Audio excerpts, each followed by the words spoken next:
Now, this fact was brought up in this Canadian Civil Liberties report, apparently, that there's questions about police plants being, provocateurs, or plants, or, just undercovers being placed into these marches.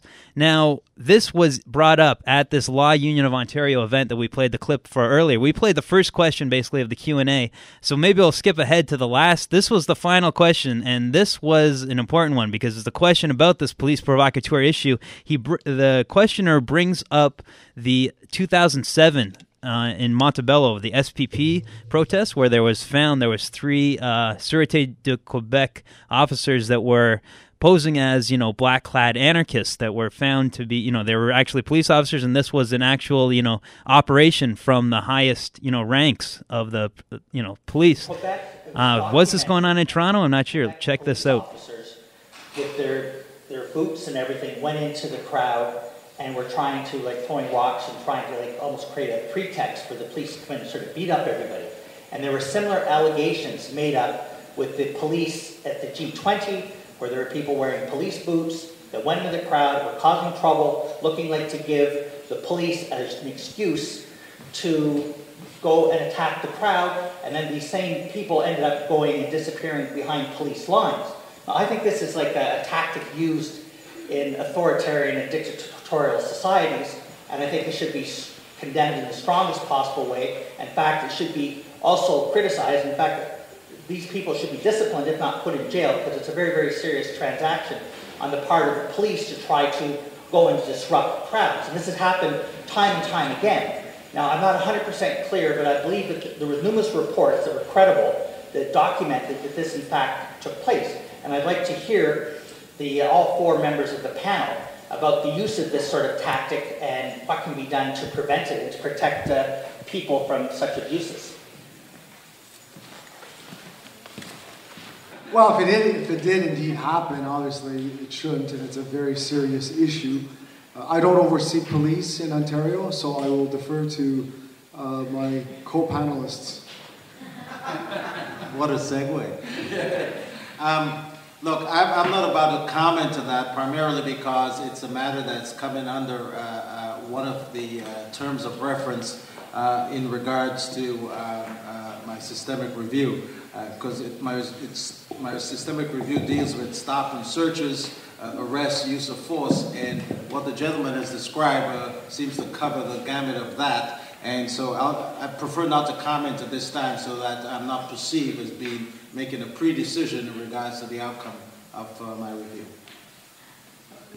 That issue just did not arise in the 6 SIU investigations, so I'm not in a position to comment, sorry. I'm in a position to comment.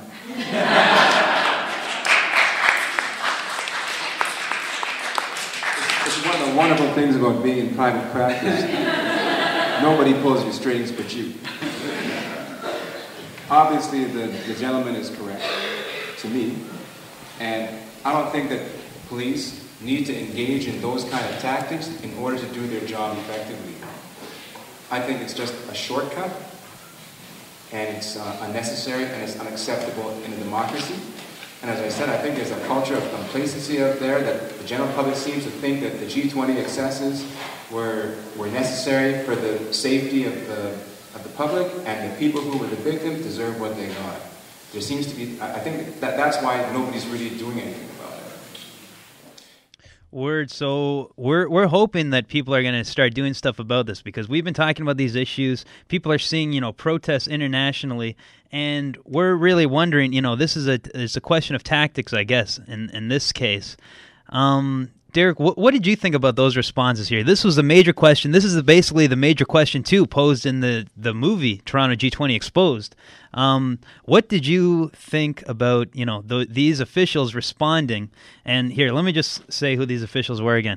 You heard Andre Marin, the Ombudsman of Ontario, Gerry McNeilly, Director of the Office of Independent Police Review, Ian Scott, Director of the SIU, and Roger Rowe of Rowe Law.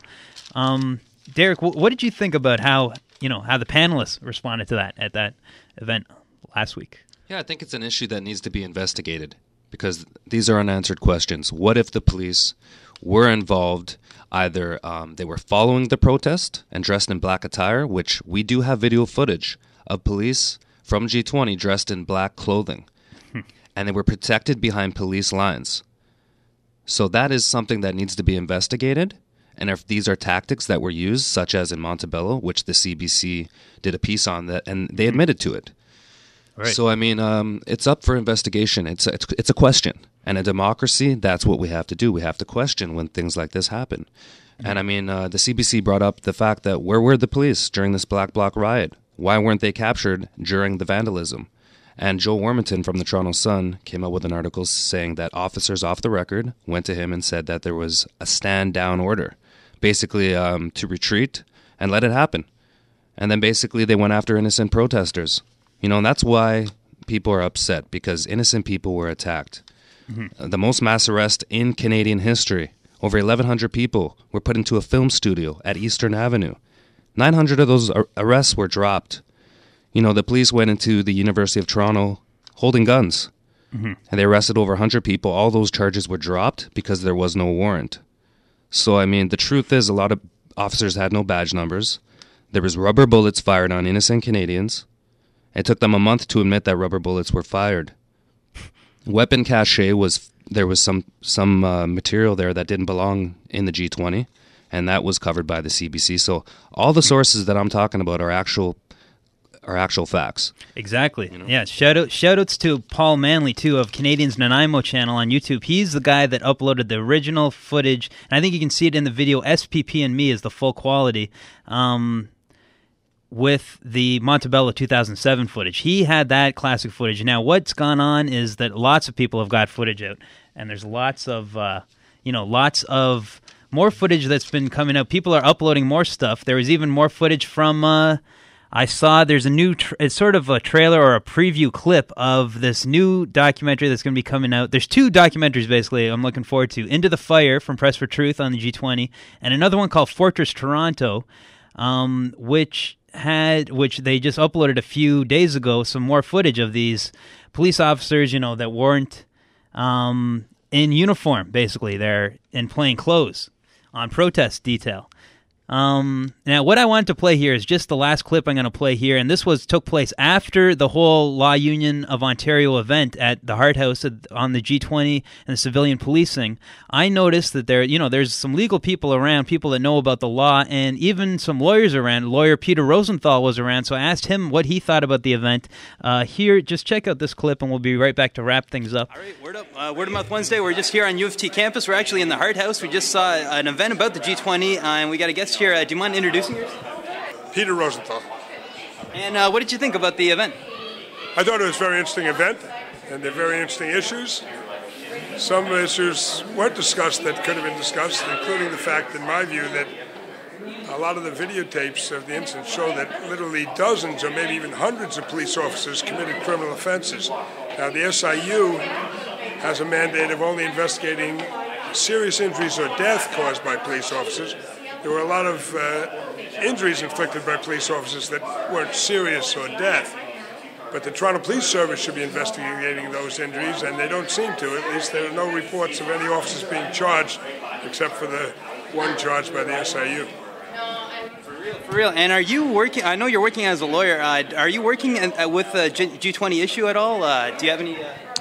Well, I have a couple people charged in the G20 who I'm representing, and then I have one or two possible civil cases too. So, and I guess is it all unknown, like when all these issues are wrapping up? Because I know it's been like 8 months since the G20, and there's all this like new stuff's coming out and all this. Like, is there any time frame? You're going to be hearing about the G20 for the next 3, 4, 5 years, I'll bet you. Word. So that's Peter Rosenthal. That was after the event. Check out lawunion.ca, and shout outs to the Law Union of Ontario for putting on a free event at the Hart House. You know, it was open, and it was information on the law, civilian oversight of policing, and that was just Peter Rosenthal there talking about. He ended off there with the length of time, the unknown, the indefinite time frame of how long these G20 issues are going on for, 4 or 5 years into the future. What we're doing now is we're talking at the beginning of March 2011, so it's basically, 8 months later. Since the G20, what, so much has gone on, but what is going on in the most immediate future with the G20? Derek, what is this event coming up this Saturday? Yeah, we're having a rally, peaceful rally, just for people that want to come out and support Canadian civil rights, because human rights are under attack in other countries, and in our own country, civil rights were under attack. The most mass violations of Canadian Charter rights in the history of Canada. So we just want people to come out and show support. The location is Yonge and Dundas, and we want people to be united, just standing up for peace, standing up for accountability and justice in our police system. We have unanswered questions. This G20 will not go away. The CBC Fifth Estate has covered it. The Canadian Civil Liberties Association, the Ontario Ombudsman. This city of Toronto demands the truth. We demand respect and accountability because a lot of people were innocently attacked. Nothing like this has ever happened in Canadian history. So we need to get to the bottom of it, and it takes real Canadians to come out and show support and to not have fear.